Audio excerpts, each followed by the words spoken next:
Now, where were we before we were so rudely interrupted? Oh, that's right, it's another edition of In Pit Lane. Hello, everybody, and welcome to another edition of the show. And I certainly wasn't expecting to be able to say that this week. As you will be aware, we had a very much a last-minute stay of execution here on Channel 31 and Channel 44 in Adelaide, and we're really grateful for the opportunity that we have to at least be around for another year and to not have to close down in the middle of a major global pandemic.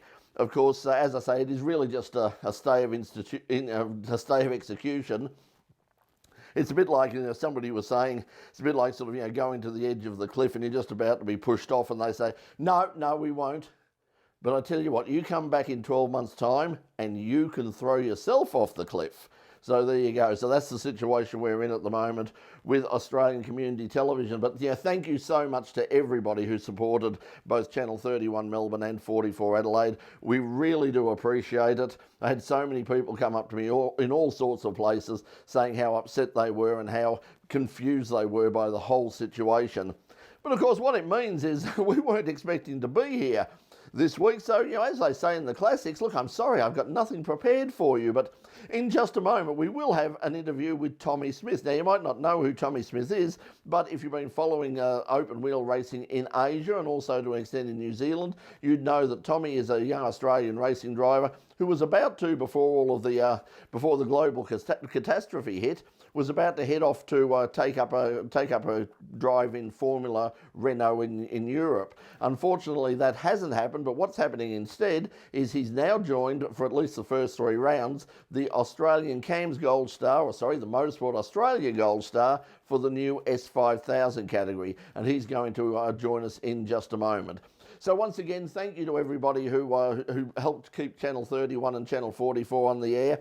We need to keep fighting for the future of community television in Australia, and we really do hope that over the next 12 months you'll be making your voice heard and saying that you want community television where it belongs, on television. But right now, as I said, our guest this week is young Tommy Smith, and I caught up with him a little bit earlier in the week to ask him about his career so far and his plans for the future, including the opening rounds of the Australian S5000 Championship. Tommy, first of all, welcome. Thanks for joining us. And you've made a very exciting announcement this week. You're about to head behind the wheel of an S5000. Tell us how that all came about. Yeah, thank you for having me, Brett. We're going to go and do some racing in Europe for in Formula Renault, but it of course that all unravelled with the COVID-19, and it was actually an option we had before. Even thinking about going to Europe to do S5000, and then it all just sort of came together, and now it's the perfect category to do. So I can race in Melbourne and still do my year 12. So it's brilliant, to be honest. So you're still studying? You're still at high school? Yeah, I'm in year 12. So to be honest, it's sort of a blessing in disguise having the COVID-19 come now, because I couldn't imagine doing year 12 and racing in Europe. To be honest, it probably wouldn't have worked, but so it's quite good. I can still do school in Australia, and then I can race as well, so it's perfect. I suppose it's a difficult thing for young guys like yourself, especially under the current circumstances. But hopefully when this all sort of clears up and you get the opportunity to perhaps go back to Europe either later this year or next year, where do you go from here? I mean, under normal circumstances, you'd be looking at finding work or perhaps moving on to university. Do you want to go on to further studies? And if so, how do you manage to juggle all of that in amongst your racing career? Yeah, for sure. Well, to be honest, you've got to finish school. That's what my dad always says. So, it's my last year, so might as well make the other years worth it. So, the plan was to do university, maybe even overseas, or just defer for a year, and we'll just see we'll give it a go. For just racing for 1 year fully, and I've never actually done that in my whole racing career. So, just to fully focus on one thing, which would be great. And maybe going to university. It just depends, to be honest, where everything goes in the future. But hopefully go and do like a business something in uni. So yeah. So let's talk about the Formula Renault Euro Cup. That was something you've been racing in Asia over the past couple of years. Perhaps let's start there. How did you end up sort of racing in the Asian scene? Well, yeah, well we did Formula 4 for a bit in Australia, and then it sort of just happened. I knew the category. It sort of started up in 2018, and I saw I know Liam Lawson, who does FIA F3, and I saw he did that. And I saw that we spoke to him a little bit, and it looked like a really good category to go and have a go at. And yeah, and we sort of went from there. And I actually joined the team he raced with for the first series, first season, sorry. And yeah, it was really good. So, and then it went from there. And then we actually ended up doing their summer series, which was over 2019 and 2020. So I have actually done a little bit of racing at the start of this year, which some can't say that. So, which is, yeah, awesome. Of all the places, there's some great tracks over there, but not just the tracks. Of all the places you went to, I mean, what are the favourite tracks and the favourite places that you went to in the time you were racing over there? Yeah, there was some awesome places. Like we went to Japan, in Suzuka, which was a fabulous track. So that was probably the standout. But there was plenty of others. Like we went to the Shanghai International F1 circuit, which was also really good. And yeah, it's a really different culture over there. But I'm really glad I got to experience some of it. It's quite the culture shock when you go in and you see the standard of some of those tracks over there, like the track at Sepang where I was a few years ago for the Super GT. You walk in and you just think, well, we're not at Witten anymore. Exactly. Yeah, I've done my a lot of days at Winton, and it's good to move on. But I still like going back there though. It is. Well, we're going to find out more about your plans for the rest of this year and also into the future in just a moment. But we're going to take a break now here on In Pit Lane. You're watching In Pit Lane, Channel 31 Melbourne, Channel 44 Adelaide, and of course on the In Pit Lane YouTube channel. And we'll be right back with our special guest, Tommy Smith, right after this break. Welcome back to In Pit Lane. Our guest today is Australian international driver Tommy Smith, and he's going to later this year make his debut in the S5000 series here in Australia. But also he's been racing in Europe, raced in New Zealand in Formula Ford, and is about hopefully to head off to Europe to race in Formula Renault in Europe. But we sort of spoke about the experience in Asia, but you also did do those races in New Zealand. Once again, how did that come about? Well, yeah, that was a funny one actually. We it sort of came about through friends of friends, and I went and raced Formula Ford. That was actually my first car race over there in their Formula Ford category, and it was a really good category to be honest to race in, and it wasn't too extreme. There was no one watching, so it was a good place to get started. And I ended up meeting a lot of people over there, and we actually went back and did their Toyota Racing Series the following year, which was a fabulous category. I highly rate it, and it had great international stars there, so it was really good. Yeah, that's a series that I'm really surprised and get a little bit frustrated at times that we haven't been able to sort of reproduce that here in Australia. That Toyota Racing Series, as you say, it's just if you look back over the years, it's been a who's who of international motorsport has raced there. I mean, when you were racing there, I mean, who are some of the names that we might know that are sort of headed off to Formula Two or even into Formula One? Yeah, there's so many. Like when I raced there, they had Marcus Armstrong and Liam Lawson who were at the front, and obviously they're racing Formula Two and Formula Three overseas now. And but you look back on their past drivers, and they've got Formula One drivers and all sorts of drivers that have gone everywhere. So it's amazing they can produce such a like a fabulous category over there. And I'm surprised we don't have something like that in Australia, to be honest, because we've got a bigger population. But yeah, we just I don't know why, but they're more into their open wheelers in New Zealand.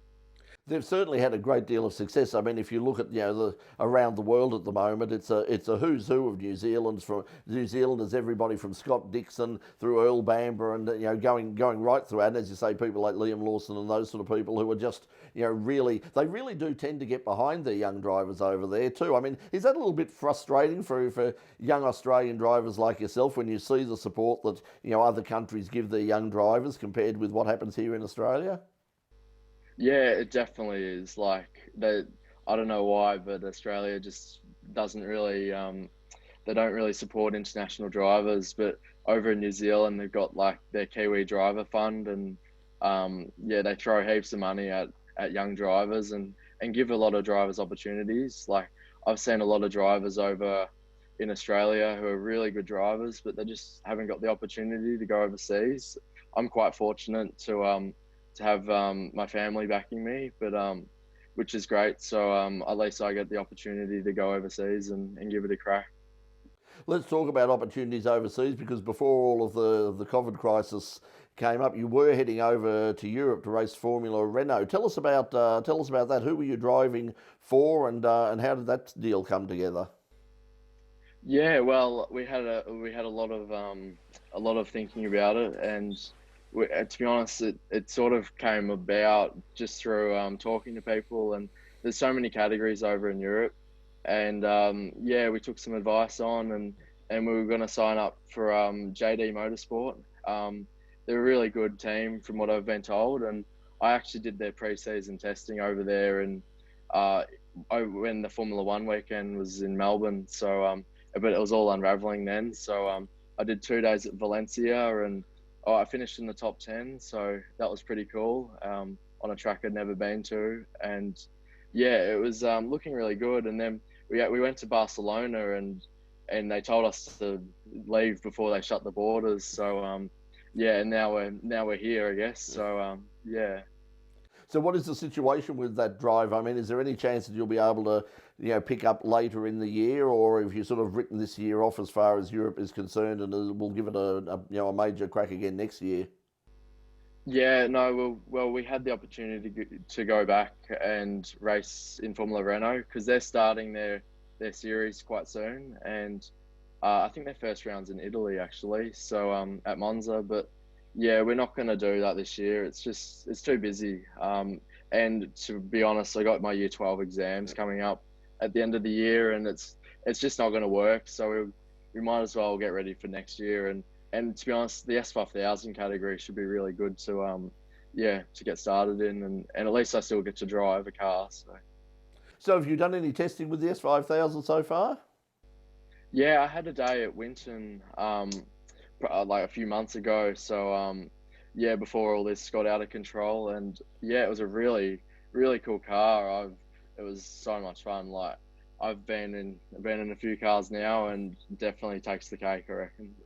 Yeah, it's a lot of horsepower, and yeah, not as crazy as I thought it would be though. It's still manageable, but yeah, good fun. Do you think that will be the sort of, this might finally be the making of open wheeler racing once again? I mean, I'm old enough to remember when open wheeler racing in Australia, ironically, in the old days of Formula 5000, was absolutely huge. And you'd have big crowds turn out and household names like Kevin Bartlett and Max Stewart, John McCormick, all those people, Alfredo Costanzo, they'd all be in Formula 5000s and attract big crowds. Are you hoping that that's what S5000 will do for your generation coming through and, take some of the focus away from that, that tunnel vision of just heading to supercars? Yeah, absolutely. Like it's definitely Australia's premier single seater category, and it's got a great opportunity. Just looking back at last year, even I was watching the races and have international stars over here, and yeah, it should take off. To be honest, I can't see why it can't. So yeah, and Australia needs a category like S5000 because it's solely supercars focused, which is great. But it's great to mix it up, I reckon. And yeah. Well, it's nice now that people like yourself have options, and it's not just obviously in open wheelers. You've got open options in things like TCR and GT and all that sort of thing. Look, we're going to take a break right now on In Pit Lane, and when we come back, we'll wrap it up with Tommy Smith, find out more about his plans for the future. But stay tuned. You're on Channel 31 Melbourne, Channel 44 Adelaide, and of course the In Pit Lane YouTube channel. Remember, like and subscribe. It's really important. Don't know why. Something to do with algorithms. Look it up in the dictionary. I don't know what algorithms are, but they're really important. We'll be back in just a moment. Don't go away. We'll be right back. Welcome back to In Pit Lane with our special guest, Tommy Smith. And Tommy, we spoke about S5000. And when's the first round? You have a first, and when's it coming up? I mean, as far as we know, anyway. Well, it's in Sydney at the moment, so So probably pretty safe. it is. I think so. So I hope they welcome me as well because I'm Victorian. But I've got news for you. They won't welcome you at any stage when you're a Victorian. no, not right now at least. So yeah, we'll sneak over there and get the series started. So I've actually raced at Sydney a couple of times in F4. So yeah, no, it's a really good track, I reckon. The thing with S5000 is, well, one, it surprised me that they have made it, for the CAMS Gold Star. They've revived that. I mean, the most important individual title in Australian motorsport. So that's a big thing to aim for. But also the ARG, the Australian Racers Group, have put together a really, really strong sort of television package revolving around it on the 7 network. How important is that in terms of of being able to service your sponsors and when you're going out and sort of trying to promote yourself? How important is it to be able to say, yeah, but by the way, we've got free-to-air television on the 7 network?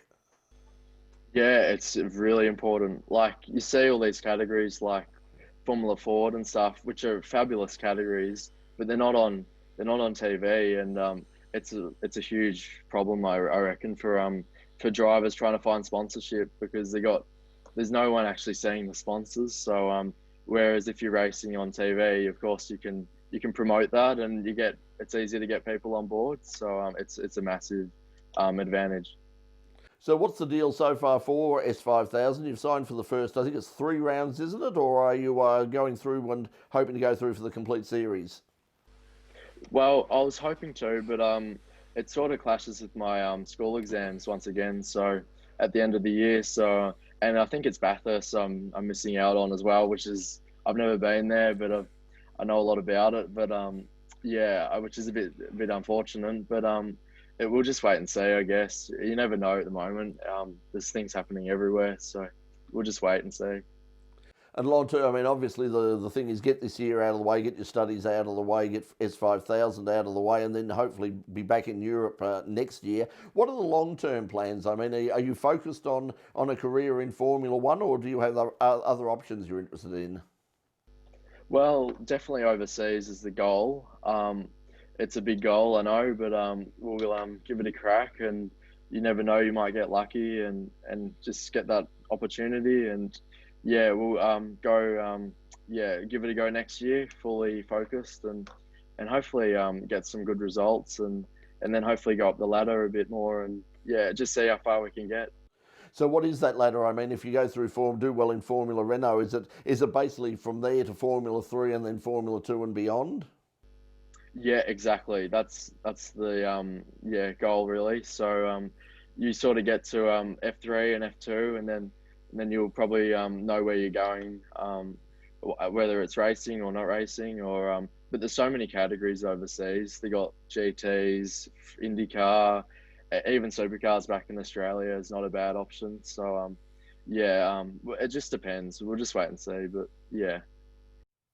Okay, well, all the very best of luck with all of that. I mean, it's always good to see sort of young drivers at the beginning of their career heading off overseas, and we've had so many of them on the show over the years who have gone on. I mean, we had a young Formula 4 driver. This is how old we are. We had a young Formula 4 driver many years ago by the name of Mark Webber, and he didn't do too badly. So We spoke at Macau with a young guy called Ricciardo or somebody. So they did well. So hopefully, do us a favour. I mean, Mark in particular he never forgot that. And so when you become rich and famous and you're running around as a works driver for McLaren or Ferrari or somebody, please remember this moment and say hello to an old man in the pit lane one day. But Tom, good luck for you. We'll hopefully catch up with you when you're down next, when you're racing in Victoria, if we get some races down here in S5000. But as we say, thanks for joining us in Pit Lane. Thank you very much, Brett. Thank you.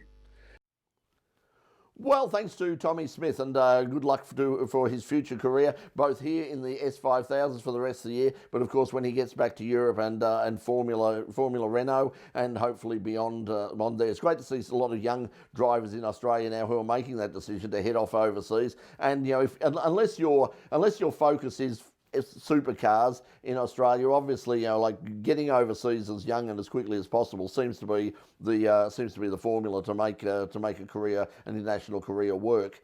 Now, next week on the program, we're going to be talking TA2. We had Aaron Seaton on a couple of weeks ago on the program, and he talked about how much he's enjoyed racing TA2.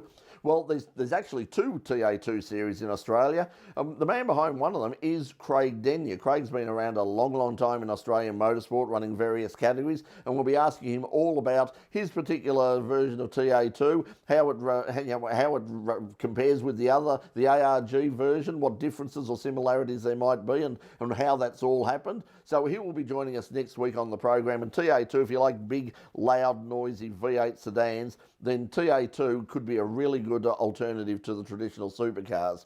But until we see you next week, from all of us here on In Pit Lane, thanks for joining us, and bye for now.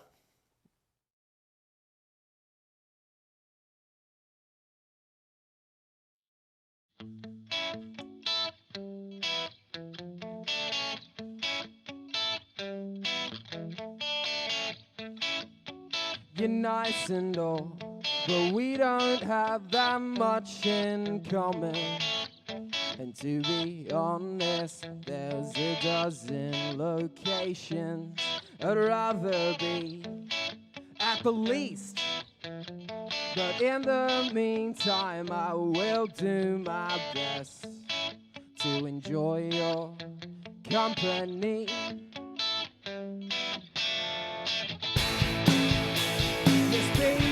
Through your smile, and I can tell that you enjoy this just as much as I. You're staring at the time, and we're both wondering how much we took. But I'll still be your friend on Facebook.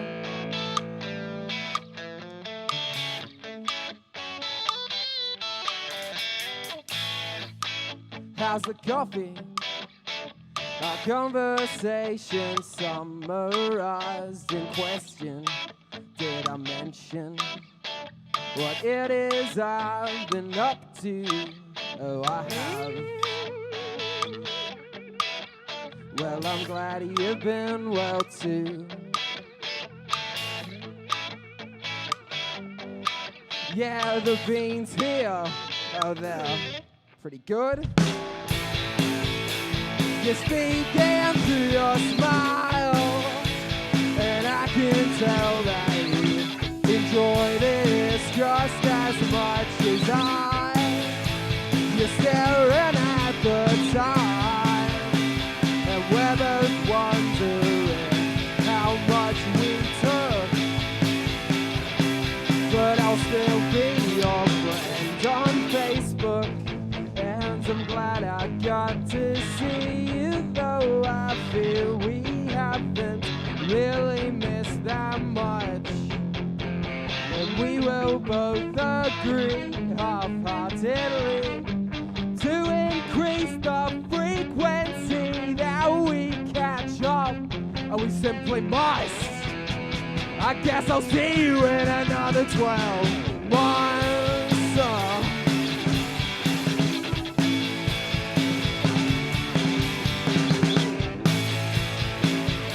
And we simply must.